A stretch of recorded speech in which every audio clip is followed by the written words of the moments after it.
باقی اس طرح کے جو واقعات ہیں یہ انسان کو جھنجھوڑتے ہیں کہ وہ اپنی موت کی تیاری کرے. موت وہ حقیقت ہے کہ جس کا انکار وہ لوگ بھی نہیں کرتے جو خدا کا انکار کرتے ہیں. یہ اتنی بڑی حقیقت ہے کہ اس کا انکار ممکن نہیں ہے. لہٰذا اس قسم کے واقعات پہ صرف کف افسوس ملنے کی بجائے انسان کو گاڈ اورینٹڈ ہونا چاہیے، اللہ تعالیٰ کی طرف متوجہ ہونا چاہیے. اور یہ موت کا مقصد بھی اللہ تعالیٰ نے قرآن میں اسی لیے بیان کر دیا، الذی خلق الموت والحیات لیبلوکم ایکم احسن عملا. اللہ تعالیٰ نے زندگی اور موت کو اس لیے پیدا کیا، یعنی یہ جو نظام ہے کہ زندگی کے بعد موت آتی ہے، ایک آپ کو ٹائم دیا جاتا ہے اس لیے کہ تاکہ وہ جانچے تم میں سے کون اچھے اعمال کرتا ہے. یہ اس نے جانچنا ہے. کل نفس ذائقۃ الموت، تم میں سے ہر جان کو موت کا مزہ چکھنا ہے. وَنَبْلُوكُمْ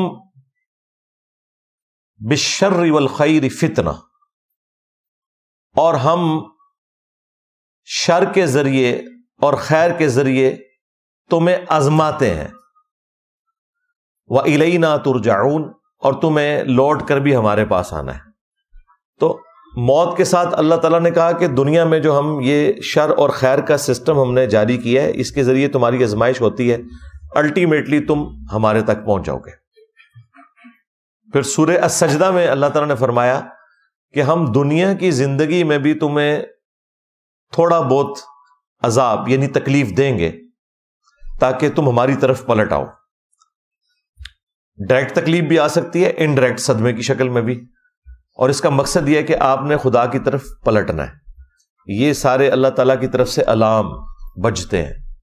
کوئی شخص یہ نہیں کہہ سکتا کہ مجھے کوئی ایسا موقع نہیں ملا کہ میں اپنے خدا کی طرف پلٹتا. اللہ تعالیٰ یہ الارم مختلف شکلوں میں ہمارے پاس سگنلز وقتاً فوقتاً بھیجتا رہتا ہے. اور میں تو اکثر کہتا ہوں کہ موت وہ حقیقت ہے کہ ہمیں چوک میں کھڑے ہو کر، چوراہوں پر، گھروں کی چھتوں کے اوپر کھڑے ہو کر یہ اناؤنسمنٹ کرنی چاہیے کہ انسان نے مرنا ہے. انسان کا قبلہ اسی وقت درست رہتا ہے کہ جب موت ہر وقت اس کے سر پہ منڈلا رہی ہو.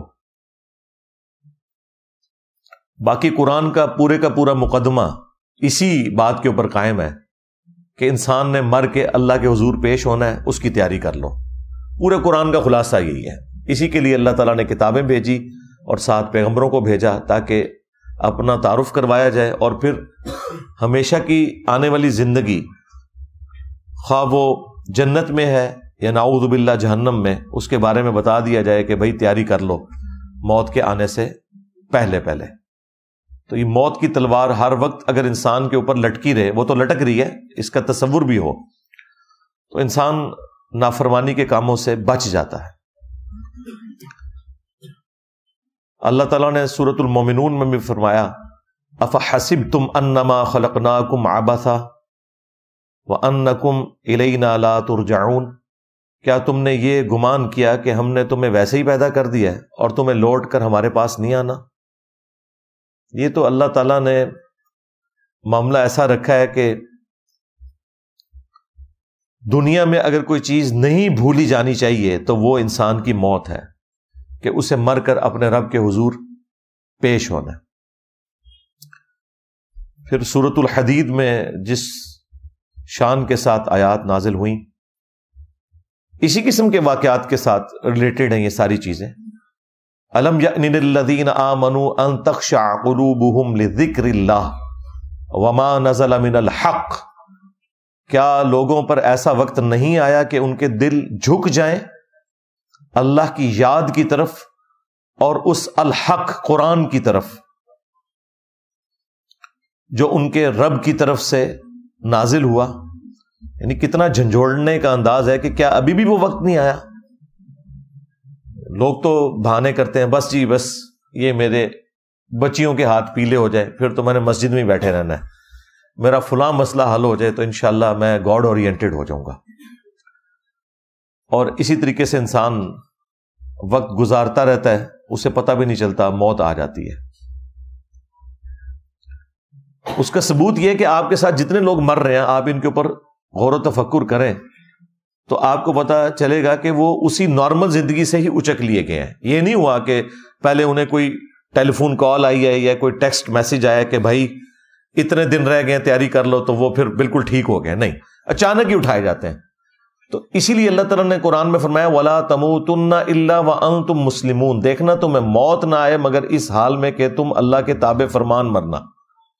یعنی ہر وقت تابع فرمان رہو گے تو ہی تمہیں پھر موت اچھی حالت میں آ سکتی ہے، کیونکہ آپ جو زندگی گزار رہے ہیں اسی میں سے ہی آپ کو اچک لیا جائے گا. کیونکہ پلان تو کوئی نہیں ہونا کہ بھئی اتنے دنوں بعد، اتنے مہینوں بعد، اتنے ہفتوں بعد آپ کو اٹھایا جائے گا لہٰذا اپنی تیاری شروع کر دیں. نہیں، یہ چلتے پھرتے ہی آپ کو اٹھا لیا جانا ہے. میرے اپنے کئی کلاس فیلوز جو یونیورسٹی میں تھے، کالج میں تھے، اسکول میں تھے، کب کے فوت ہو چکے، اور بالکل چلتے پھرتے. یہ نہیں ہے کہ کوئی ایکسیڈنٹ میں مر گیا، نہیں، نیچرل ڈیتھ بھی مرے.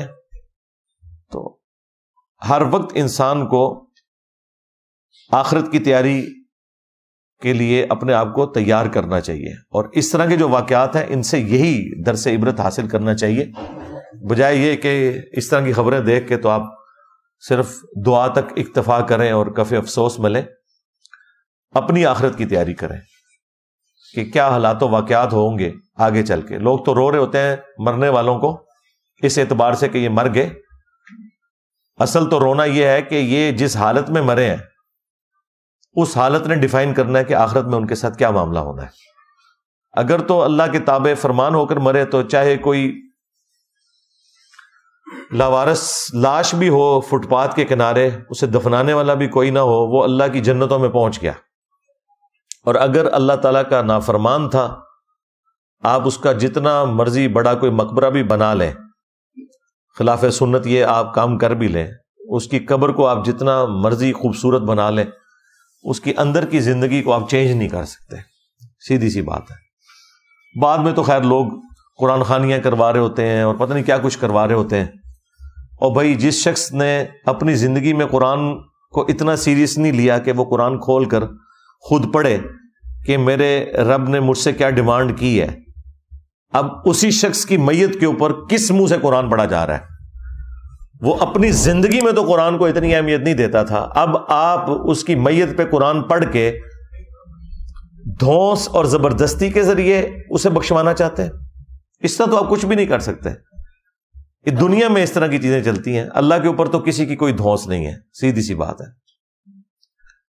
تو مرنے سے پہلے اللہ تعالیٰ کو سیریس لے لیں تاکہ جب آخرت میں اللہ کے حضور پیشی ہو تو انشاءاللہ کامیابیاں ہمارا مقدر ہوں.